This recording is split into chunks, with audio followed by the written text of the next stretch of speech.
Welcome to the Slop Farm. Enjoy the video. You need the right basics first. Check Android version, available RAM and free storage.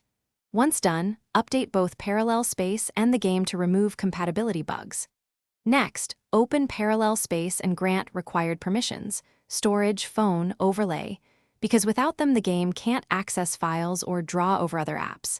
If you see a permission prompt, accept it.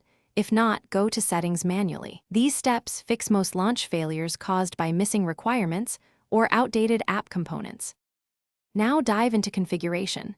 Clear Parallel Space cache and the cloned game's cache to remove corrupt temp files. Open battery optimization and exclude Parallel Space so Android won't kill its background processes.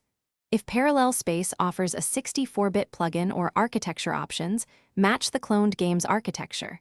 Mismatches cause native crashes. Also check virtualization toggles in Parallel Space settings and re-add the game. Once these are set, attempt launch.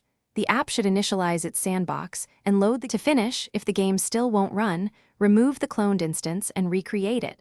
Sometimes a fresh clone fixes broken links. If that fails, reinstall Parallel Space or try an alternative cloning app. Make sure the original game runs outside of Parallel Space to determine whether the problem is app level or device level. One key troubleshooting tip: if crashes persist, clear Dalvik/ART cache from recovery. This rebuilds compiled code caches and often resolves persistent launch failures caused by corrupted runtime caches. Thanks for watching. Consider subscribing if we helped you today.